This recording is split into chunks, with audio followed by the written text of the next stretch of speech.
안녕하세요. 이게 정말 진짜인가? 할 정도로 이해하기 어려운 놀라운 소식을 접하게 되었습니다. 갑자기 이 동북아시아를 비롯한 미국의 태도에 전혀 예상치 못한 대변화가 시작되는 걸까요? 얼마 전인 지난 7월 29일 한미연합사 전 사령관 빈센트 브룩스와 전 부사령관 이모영은 미국의 쿠포린 어페어스에서 북한과의 대국적 합의 A 그랜드 바게이노이스 노스 코리아이라는 제목의 에세이를 발표했습니다. 저자들은 그를 통해서 다름 아닌 한미 동맹에 이제까지 우리가 경계해왔던 북한까지 포함시켜 대륙을 압박하자는 내용을 말했다고 하는데요. 처음 본 순간 제 눈을 의심하게 만들었던 이들의 제안은 진짜이며 이들은 한반도를 둘러싼 처정학적 구도의 근본적인 변화를 말하고 있었습니다. 대한민국 군대를 다녀오신 분들은 모두가 입대를 하자마자 배우는 것이 바로 우리의 가장 큰 위협은 북쪽이라는 것일 텐데요. 그런데 이제까지 비핵화라는 조건을 내걸고 계속해서 북쪽을 압박해왔던 미국은 왜 갑자기 태도를 바꾼 걸까요? 만약 이것이 정말로 성사될 수 있다면 우리 한국은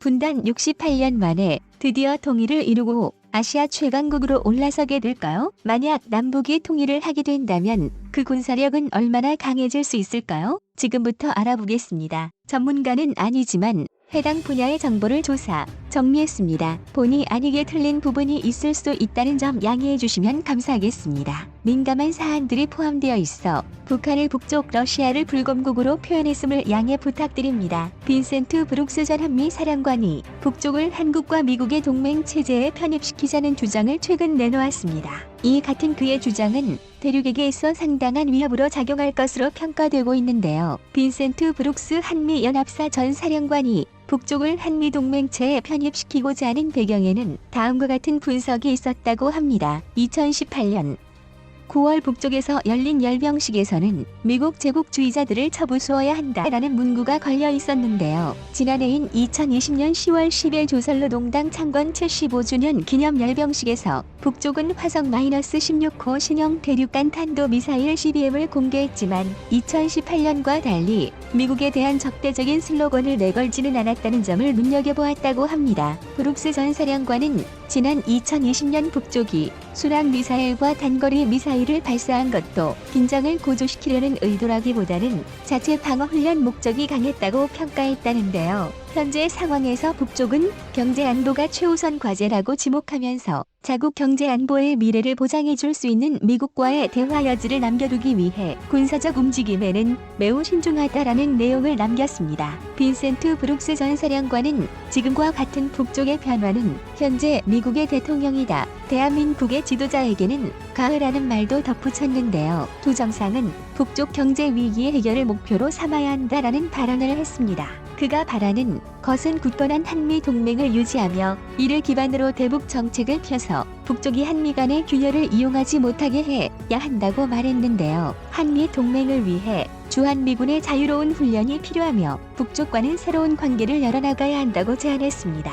먼저 인도적, 의료적 구호를 통해 즉시 북쪽을 지원하고 그 다음 문사적 긴장을 낮추기 위한 공동 결의문을 채택하고 그 다음 2018년 도출된 남북 군사 합의를 진행시켜야 한다는 것이 그의 생각이라고 합니다. 특히 종전협정 등의 형식으로 남북 간 관계 개선 의지를 보일 경우 북쪽은 비핵화는 물론 안보 분야의 일괄 합의도 아를 수 있을 것이며 이후에는 현재의 정전협정을 평화협정으로 바꾸는 상황도 올 수 있을 것이라 말했는데요. 그 다음에는 북쪽과의 관계 정상화 단계를 거쳐 한미가 북쪽의 경제를 살릴 수 있는 조치를 취해야 한다고 말하기도 했습니다. 이 같은 브룩스 전 사령관의 말은 과거 그의 언행과는 사뭇 달라 이 말을 했다는 것이 진짜인지 의심스럽긴 합니다. 하지만 그가 이렇게까지 하면서 얻기를 원하는 것은 바로 날이 갈수록 미국에게 날을 세우고 있는 대륙과 여전히 미국에게 우호적이지 못한 불검국과의 대체의 힘을 합친 북쪽과 우리 대한민국이 도움이 되는 것인 듯합니다. 현재 북쪽과 대륙은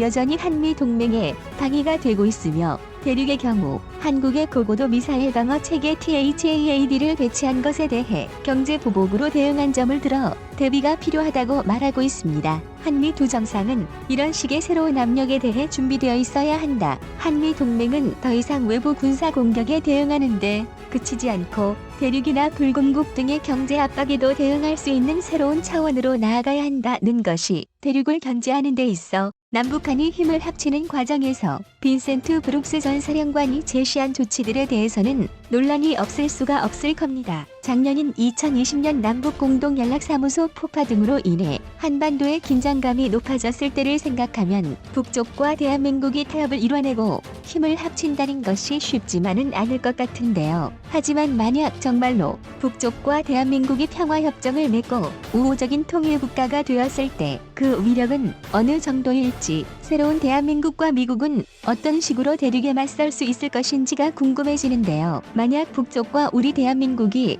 하나의 국가로 통일된다면 국제적 위상 자체가 크게 올라갈 것을 예상할 수 있습니다. 현재 한국에 대해 크게 관심이 없는 외국인들은 코리아 하면 가끔씩 북쪽으로 오해하는 경우도 있고 핵전쟁이 일어나기 직전의 위험한 나라라고 알고 있기도 한데요. 한국이 통일된다면 여권 파워 세계 1에서 2위, 무비자 여행 세계 최상위권 국가인 대한민국에 대한 인식이 달라질 것입니다.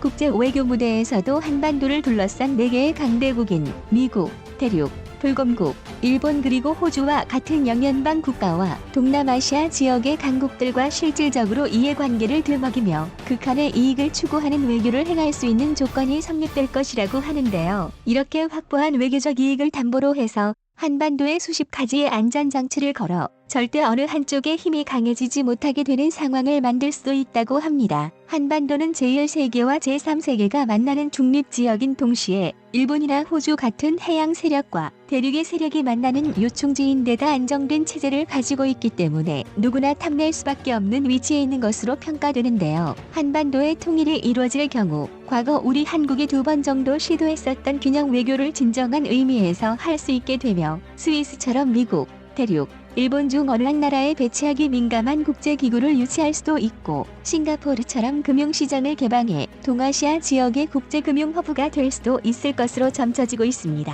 2009년 골드만 삭스의 보고서에 의하면 남북 통일 이후 30에서 40년 이내에 통일 한국의 경제는 독일과 일본을 초월해 세계 3위의 경제 대국이 될 것이라는 예상이 있기도 했습니다. 워런 버핏, 조지 소로스와 함께 세계 3대 투자자로 불리는 짐 로저스는 한국어로 된 책인 짐 로저스 앞으로 5년 한반도 투자 시나리오라는 책을 내면서 남북 한반도의 경제 통합이 이루어지면 무려 세계 2위 경제 대국이 될 가능성이 크다고 전망하기도 했습니다. 짐 로저스는 남북의 경제 통합이 이루어질 경우 교통 인프라 부문에서 막대한 투자가 유입되고 많은 일자리가 창출될 수 있을 것으로 보았습니다. 특히 대륙 횡단 철도와 북극 항로는 지금까지와는 전혀 다른 차원의 국제 협력을 가능하게 만들고 한국에 있어 새로운 기회를 제공할 것이라 말했는데요. 금강산을 비롯한 동해안 일대의 관광지로서의 잠재력을 높게 평가하기도 했습니다. 통일 한국은 북쪽에서 개발 가능한 43종에 이르는 자원 대국이라는 점, 에너지 분야에서도 기대할 만한 경제적 이익이 많다는 점에도 주목했습니다. 지금은 대륙 경제의 급격한 성장으로 공일 순위에는 다소 변동이 있게 될지 몰라도 확실한 것은 남북 통일의 긍정적 측면을 살펴봤을 때 급격한 경제 성장 잠재력이 있다는 것인데요. 전쟁의 위험이 사라진 대한민국은 투자자들의 더욱 큰 기대감을 불러올 것이고 인구 7천만 대의 내수 시장을 확보하게 된다는 것도 111의 점이라 볼 수 있겠습니다. 한국의 대외경제정책연구소에서는 한반도의 통일이 평화적으로 이루어질 경우 2055년 명목 GDP가 8조 7천억 불에 달할 것이라 전망하기도 했는데요. 현재 명목 GDP 실질 GDP PPP 비율을 대입했을 때 통일 한국의 실질적인 경제 규모는 2055년에 12조 달러가 넘을 것이며 이는 미국, 대륙, 인도 다음 가는 세계 4위 규모가 될 것이라는 전망도 있습니다. 물론 이 같은 점들은 남북 통일을 긍정적인 측면에서만 바라본 경우이고 부정적인 측면은 따로 영상을 만들어야 할 정도로 만만치 않게 존재하는데 이에 대한 것은 다음 기회에 말씀드리는 것이 좋을 듯하네요. 왜냐하면 통일이 될 경우 우리는 대륙이라는 새로운 위협을 맞닥뜨리게 되기 때문입니다. 지정학적으로 볼 때 전시 상황의 경우 대륙의 입장에서 한반도는 공격 목적이든 방어 목적이든 반드시 장악해야 하는 국가일 것으로 전망되고 있습니다. 한반도는 대륙이 서해뿐만 아니라 태평양에 진출하기 위해서도 반드시 영향권 안에 두어야 할 전략적 요충지로 여겨질 텐데요. 대륙의 수도인 베이징은 통일 한국에 있어 28시간이면 닿을 수 있는 가까운 곳에 있으며 우리의 동맹으로 세계 최강 미군이 자리 잡고 있기 때문에 그들로서는 성가신 존재가 될 수밖에 없을 겁니다. 게다가 비록 소련 시절보다 많이 몰락하기는 했어도 엄연한 세계 군사력 2위인 불금국의 비좁은 두만강 하나만을 사이에 두고 국경을 대체하게 됩니다. 하지만 통일 한국의 저력은 만만치 않을 겁니다. 단순하게 생각해 볼 때 아무리 북쪽의 오래된 병기들이 모조리 폐기해야 할 수준의 고철이라 해도 통일 한국은 고도로 훈련된 200만 명 이상의 정규군과 남북이 합쳐져 더욱 엄청난 수로 불어날 예비군, 현대식으로 무장된 대한민국의 장비가 모두 합쳐지게 됩니다. 남북이 통일되면 아마도 북쪽의 장비 중 화기류는 잔여시키고 개수해서 사용하는 선택을 하게 될 가능성이 크다고 하는데요. 하지만 역사적으로